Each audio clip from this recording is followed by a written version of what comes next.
नमस्कार, मैं हूं आंचल और इस वक्त आप देख रहे हैं राजस्थान तक। 2020 की बगावत और तत्कालीन कांग्रेस सरकार पर संकट और 2025 में अशोक गहलोत का एक बार फिर से ये बयान कि वो पूरी तरीके से थ्योरी नहीं थी, वो प्रैक्टिकल प्लान था। लेकिन सवाल ये है कि अशोक गहलोत अब ये क्यों कह रहे हैं, क्योंकि हाईकोर्ट में एफआईआर दाखिल की जा चुकी है। भले ही सारे आरोप बेबुनियाद घोषित किए जा चुके हों, भले ही सभी को क्लीन चिट दी जा चुकी हो, लेकिन अशोक गहलोत क्यों उस परछाई से पार नहीं पाना चाहते? क्या वो सचिन पायलट को सीधा संदेश देना चाहते हैं? आखिर वजह क्या है अशोक गहलोत के इस बयान की? आज के इस वीडियो में चर्चा इसी मुद्दे पर करेंगे और हमारे साथ हमारे खास मेहमान भी मुखातिब हो चुके हैं। हमारे साथ वरिष्ठ पत्रकार और राजनीतिक विश्लेषक मिथिलेश जैमिनी जुड़ चुके हैं। मिथिलेश जी, बहुत बहुत स्वागत है। मिथिलेश जी, क्या कांग्रेस की दरार कभी मिट पाएगी? क्योंकि जिस तरीके से गाहे बगाहे बार बार ये बयान सामने आ ही जाता है कि सरकार गिराने की कोशिश हुई थी, सचिन पायलट और अशोक गहलोत जो कि कांग्रेस के दो ध्रुव हैं, क्या उनका साथ चलना नामुमकिन है? ये जहां सत्ता की चाह होती है वहां रिश्तों की कोई अहमियत नहीं रहती है। सबसे इंपॉर्टेंट चीज है कि पूर्व मुख्यमंत्री अशोक गहलोत के दिमाग में ये जहन में अच्छी तरह से उनके समर्थकों ने बैठा दी है कि 98 में आप बने, 8 में आप बने, 18 में आप बने और 28 में फिर बनोगी। और वो फिर बनोगे के चक्कर में तमाम जो मर्यादाएं हैं उनको लांघकर वो कल प्रेस कॉन्फ्रेंस में उन्होंने एक नवोदित पत्रकार ने जब सवाल किया कि सचिन पायलट को क्लीन चिट मिल गई है तो उन्होंने बड़ा जवाब दिया कि आप एफआईआर के समझती हो क्वेस कब होती है? हाईकोर्ट में 482 में। हाईकोर्ट ने 482 में क्वेस नहीं की है, केवल जो एफआईआर थी उसको मंजूर किया है। यानी अगर गलती से 28 में अशोक गहलोत वापस आ गए सत्ता में तो याद रखना सचिन पायलट के लिए ये मुकदमा फिर खड़ा हो जाएगा। ये कल साफ संकेत दिया है। उन्होंने अपने मुंह से ये बात कही कि 482 में क्वेस नहीं हो, अभी तुम नई हो, तुम आना फिर मैं समझाऊंगा तुम्हें। तो ये जो बयान है ये साधारण बयान नहीं है। ये बयान सचिन पायलट समर्थकों के लिए साफ साफ है कि अगर 28 में सचिन पायलट सीएम नहीं बने और अशोक गहलोत सीएम बनते हैं, सरकार कांग्रेस की आती है, तो 2020 अगस्त में जो जुलाई में एफआईआर दर्ज हुई थी वो एफआईआर फिर खड़ी होगी। फिर वो राजद्रोह का मामला, फिर वो रुपयों के लेन देन का मामला फिर खड़ा होगा, क्योंकि एफआईआर को कभी भी खुलाया जा सकता है जब तक हाई कोर्ट उस एफआईआर को क्वेश नहीं करे। तो ये एक बहुत ही जो मैं कहूंगा कि लीगल थ्रेटनिंग है कि अभी तो खेल शुरू हुआ है, अभी तो पार्टी शुरू हुई है। ये अशोक गहलोत ने कल प्रेस कॉन्फ्रेंस में साफ कर दिया। और एक बात उनके मन में खींच और भी रही, जब उनसे किसी ने पूछा कि आप बिहार नहीं गए तो उन्होंने कहा बिहार छोड़िए, आप मुझे राजस्थान ही रहने दीजिए। यानी उनके मन में ये खींच थी कि सचिन पायलट आज जो सीडब्ल्यूसी की विस्तारित बैठक हो रही है उसमें मीडिया को भी वही एड्रेस कर रहे हैं और उनकी जो टेबलिंग थी वो भी राहुल गांधी के आसपास ही नजर आई। तो कहीं न कहीं उनको पहले से पता था कि वो जनरल सेक्रेटरी है, वो चेयर बैठेंगे। और उसकी जो कल भड़ास यानी 24 घंटे पहले अशोक गहलोत को एहसास हो गया था कि बिहार से रिलेटेड जो ही सवाल पूछा तो वो बिदक गए कि आप बिहार छोड़िए, मुझे यहीं रहने दीजिए। यानी सचिन पायलट को वो माफ करने के मूड में नहीं है। उनके मन में, उनके दिमाग में जो सियासी ताना बाना है वो बहुत आला दर्जे का बुना जा चुका है। और लगातार 3 दिन से अगर आप स्टडी करेंगे बिहार की जो आज सीडब्ल्यूसी की बैठक है उससे पहले के 3 दिन के अगर अशोक गहलोत की स्टेटमेंट देखेंगे तो कहीं न कहीं वो सचिन पायलट को घेरते हुए नजर आते हैं।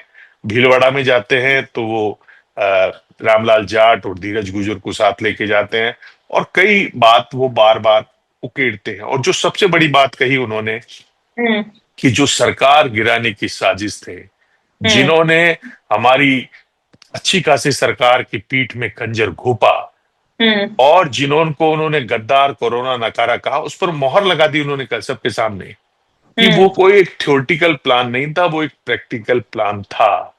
ये हम्म। तो क्या ये माना जाए मिथिलेश जी कि पूरा पूरा जो कटाक्ष था वो सचिन पायलट के ऊपर था, और अभी भी सचिन पायलट और अशोक गहलोत के बीच की ये जंग खत्म नहीं हुई है, भले ही तस्वीर आ जाए साथ में?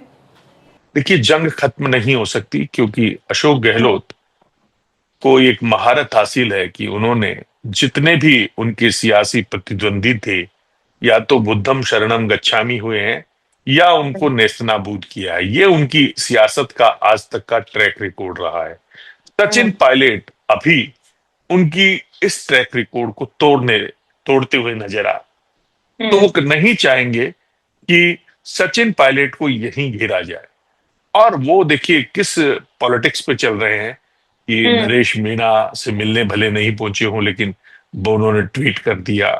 वो हर पॉलिटिक्स में हर गेम को भांप रहे हैं। वो कहीं न कहीं पूर्वी राजस्थान में भी उनकी जड़ें कमजोर हो रही है, और जो एक सरपंच अजय राज द्वारा जो बार बार टिप्पणियां की जा रही है, उनको भी आधार बना रहे हैं। यानी हम्म। कहीं न कहीं जो सचिन पायलट का पूर्वी राजस्थान में अगर ग्राफ गिरता है, तो सबसे ज्यादा सुकून अगर किसी को मिलेगा तो हम्म। वो सुकून होगा अशोक गहलोत को। तो कुल मिलाकर अशोक गहलोत एक अदर किस्म की पॉलिटिक्स करने जा रहे हैं। एक अलग ब्रांच उन्होंने खोल ली है, जो अशोक गहलोत कभी कास्ट बेस्ड पॉलिटिक्स नहीं करता था। वो हम्म। पूरी तरह कास्टिज्म पर भी उतर आए हैं कि इसका भी बिल्कुल। मैं जवाब दूंगा कि हम्म। अगर सचिन पायलट के जाति वाले लामबंद है, तो अशोक गहलोत की जाति वाले लामबंद क्यों नहीं है। वो बार बार कहते भी कि मैं जादूगर हूं, हम्म। अपनी जाति से एक एमएलए बनता हूं, सीएम बनता हूं। तो कहीं न कहीं जो उनकी इक्वेशन है, जाट पॉलिटिक्स को भी वो बैलेंस करके चलते हैं। और उससे पहले जब दिल्ली यूनिवर्सिटी का जब परिणाम आया, तब उन्होंने उनके समर्थकों से कहलवाया कि बड़े नेता बन के गए थे, और हम्म। अपने साथ अनिल चोपड़ा, विनोद जाखड़ और सबको लेके गए थे। क्या हुआ? तो वो तो उनकी उनकी क्षेत्र की बेटी थी, जोधपुर की बेटी थी। जाना तो अशोक गहलोत को चाहिए था, वहां भी पीड़ा हम्म। थी उनके कि मिथिलेश जी, क्या सचिन पायलट को बिगड़ते हुए विद्रोही के रूप में अशोक गहलोत दिखाना चाहते हैं, और ये सब वो जानबूझकर कर रहे हैं? देखिए, सचिन पायलट के लिए उनके मन में जो स्क्रिप्ट है वो बहुत डेंजरियस है। हम्म। क्योंकि अशोक गहलोत की जो स्क्रिप्ट है वो खुद ही तो लेखक है, खुद ही हम्म। पटकथा लेखक, निर्माता, निर्देशक और जारी करता, चारों पांचों खुद ही है। इसलिए उनको समझना इतना आसान नहीं है। और कहीं न हम्म। कहीं वो पूर्वी राजस्थान में देखिए दौरे भी किए उन्होंने, दौसा से लेके हमने देखा आगरा गए, जब हर जगह हम्म। स्वागत कराया, हिंडौन में फिर माली समाज के सम्मेलन में गए। तो कहीं न कहीं वो ब्रेक थ्रू करना चाहते हैं कि पूर्वी राजस्थान में और भी लीडर हैं। कई तरीके के उनके ऊपर आरोप भी लग रहे हैं इस हम्म। नरेश मीणा वाले विवाद में। तो कहीं न कहीं उससे पहले जब वो सत्ता में थे, तब हमने देख ही चुके हैं कि किस तरीके से अशोक चांदना और सचिन पायलट को उन्होंने लड़वाया। कि अशोक चांदना ने लिख दिया कि मैं लड़ने पर आ गया तो दोनों में से एक ही रहेगा। तो कुल हम्म। मिलाकर जो अशोक गहलोत की पॉलिटिक्स है, वो अब कहीं न कहीं राजस्थान में सचिन पायलट को कमजोर करने की वेल स्ट्रेटेजिक पॉलिसी उन्होंने तैयार कर ली है। अब हम्म। गोविंद सिंह डोटासरा उनके साथ है, लेकिन फिर भी पीसीसी में कहते हैं कि गोविंद सिंह डोटासरा तो मानेसर की उपज है। ये क्या है? यानी हम्म। वो उस मुद्दे को जिंदा रखना चाहते हैं, उन 39 दिनों की बार बार दिल्ली आला कमान को याद दिलाना चाहते हैं कि कितना जख्म सहा है। और लोग ये भी कहते हैं कि एक समझौता हुआ था, उस समझौते के तहत लोकसभा चुनाव के बाद अशोक गहलोत को हटाना था, तो उसके पहले उन्होंने इतनी बड़ी रणनीति बना दी। ये सचिन पायलट समर्थकों को कहना है। इस तरीके की पटकथा लिख दी, मुकदमे दर्ज हम्म। करा दिए, जिससे दिल्ली आला कमान को लगे कि सरकार गिर रही है, गिर रही है। अब वो भगवान जाने, लेकिन ये कोर्ट ने जिस तरीके से एफआईआर दी है सीबी ने, उसके बाद उसको भी बलवती होता नजर आ रहा है। और दूसरा एक हम्म। इम्पोर्टेंट है कि उनके अशोक गहलोत समर्थकों की एक कहानी और भी है कि सचिन पायलट ने भी कम नहीं है। उनको अच्छी तरह से पता था हम्म। कि वैभव गहलोत चुनाव नहीं जीतेंगी लोकसभा का, जब पहली बार टिकट दिया गया। उनको हम्म। टिकट देने के मूड में नहीं थे, न राहुल गांधी थे, ना सोनिया गांधी थी। क्योंकि टिकट तो कई बार मांग चुके थे, लेकिन सचिन पायलट ने कहा नहीं नहीं, वो नए नए मुख्यमंत्री बने, उनका मनोबल टूट जाएगा, आप उनको टिकट दीजिए। और वो उन्होंने वैभव गहलोत के लिए कहा कि उन्होंने मेरी टीम में काम किए, अच्छे वर्कर है, कांग्रेस की आइडियोलॉजी को समझते हैं, आप टिकट दीजिए। टिकट दिला दिया। लेकिन जो कहते हैं कि हनुमान बेनीवाल सचिन पायलट के मिले हुए थे, और हनुमान बेनीवाल ने पूरी तरह वैभव गहलोत के पहले चुनाव में जोधपुर में किस तरीके से रणभेरी बजाई थी, कि खुद गजेंद्र सिंह शेखावत ने कहा था कि मुख्यमंत्री के बेटे वैभव को हराने के लिए तो एक हनुमान ही काफी। तो ये भी कई गणित निकल रहे हैं। तो ये जो कयास है कि कहीं न कहीं सचिन पायलट ने भी, उनका एक सपना था, हर बाप का सपना होता है कि उसका बेटा उससे आगे निकले, वो सपना तोड़ने का काम सचिन पायलट ने किया। क्योंकि अशोक गहलोत को अच्छी तरह पता था कि देश में उस समय मोदी लहर चल रही थी, लेकिन जब टिकट मिल गया तो वो फंस गए, और पुत्र मोह में उन्होंने सोचा ठीक है, अपन मुख्यमंत्री है, अपने पास पैसा है, पावर है, निकाल लेंगे बेटे को, और उन्होंने धर्मेंद्र राठौड़ और एक पूरी टीम वहां उतार दी। लेकिन जो लोग कहते हैं कि सचिन पायलट का एक स्ट्रेटेजिक प्लान था कि हनुमान बेनीवाल का बीजेपी से टाई अप हो चुका है, और हनुमान बेनीवाल ही इस रणभेरी को निकालेंगे। यानी सचिन पायलट ने कहीं ना कहीं हनुमान बेनीवाल के थ्रू, उनका जो जो लोग समर्थक हैं कि पहले वसुंधरा राजे, तो उन्होंने कहा कि समझौता जब करूंगा जब वसुंधरा राजे बीजेपी ऑफिस में नहीं आएगी। तो बीजेपी को उस समय नीड थी, क्योंकि जाट वोट कम हो रहे थे, जाट वोटों की दरकार थी, तो हनुमान बेनीवाल का जलवा था, 3 एमएलए थे। तो कहीं न कहीं सचिन पायलट और हनुमान बेनीवाल पड़ोस में रहते थे, अगल बगल में, जालूपुरा में। तो उनकी जो दोस्ती है उस पर भी आरोप लग रहे हैं कि सचिन पायलट और हनुमान बेनीवाल वैभव गहलोत के पॉलिटिकल करियर को पूरी तरह बर्बाद करने में शामिल थे। तो ये अच्छा, एक सवाल ये भी है कि क्या राजस्थान में कांग्रेस जो है वो दो पावर सेंटर्स के बीच में बटी हुई है, या पावर सेंटर्स और ज्यादा भी हैं, और क्या कभी सचिन पायलट को कांग्रेस में पूरा नेतृत्व मिल पाएगा? देखिए, अशोक गहलोत ने सबके दिलों में ऐसी जज्बा जगा दिया है कि तुम सचिन पायलट से कम नहीं। वो गोविंद सिंह डोटासरा से भी अकेले में कहते हैं कि भाई तुम बड़े नेता हो, कोई छोटे नेता हो क्या तुम? तुम्हारा कद बहुत बड़ा है, साल हो गए तुमको पीसीसी चीफ रहते हुए, तुम 4 बार के एमएलए हो।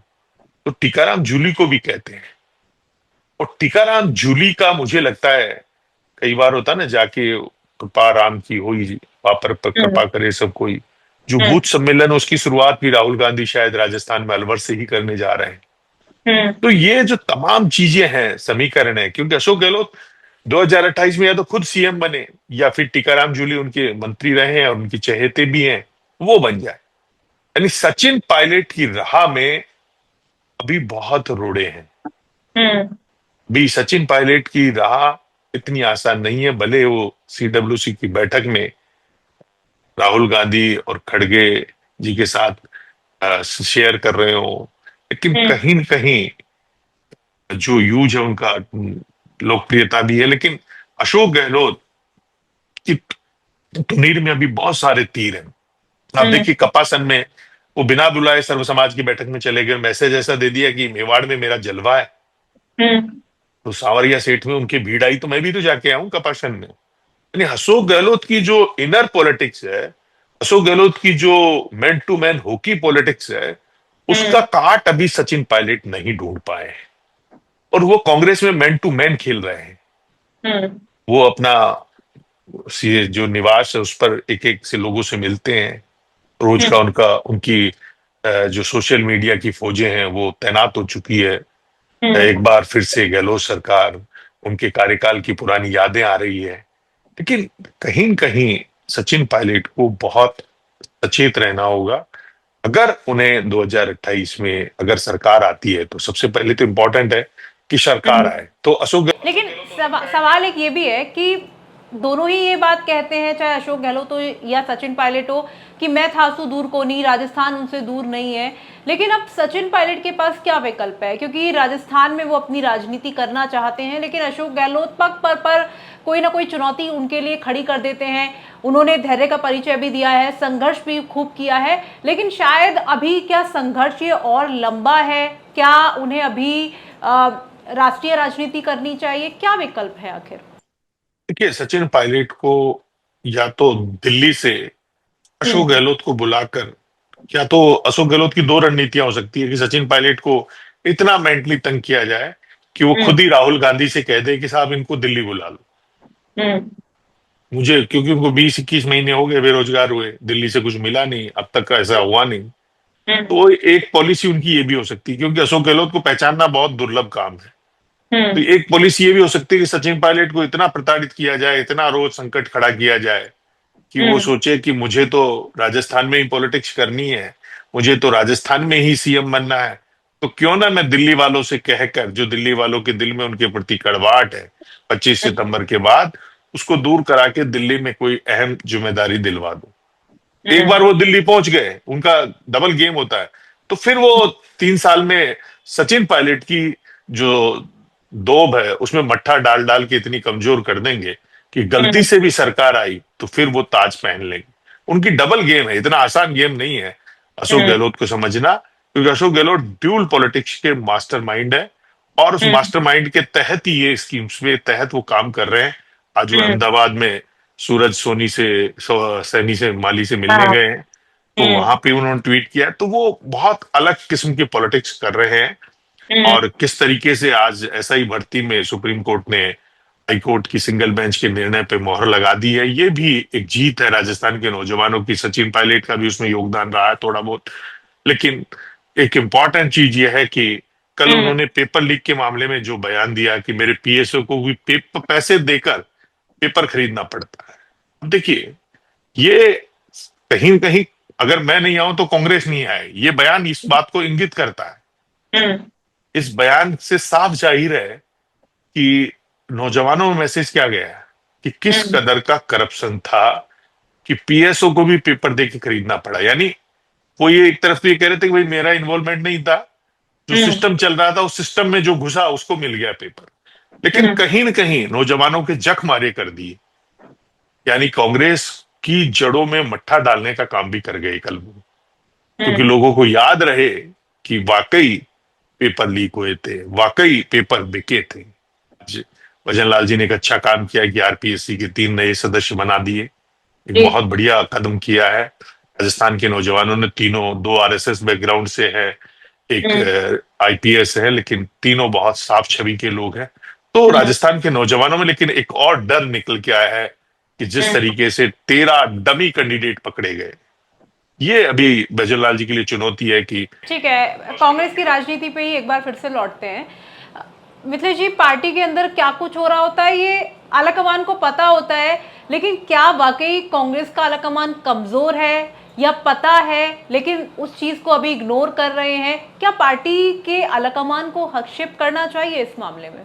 देखिए, निश्चित रूप से करना चाहिए, लेकिन मुझे लगता है कि कमान को लगता है कि अगर दो बाइपोलर पॉलिटिक्स कांग्रेस में जिंदा रहती है तो शायद सचिन पायलट भी मेहनत करते रहेंगे, पसीना बहाते रहेंगे, और अशोक गहलोत राजस्थान में करते ही रहे हैं। अगर रवायत के हिसाब से सियासत आती है तो फिर हम फैसला कर लेंगे, और दोनों अगर लड़ेंगे तभी तो हमारी पूछ होगी, ये भी हो सकता है।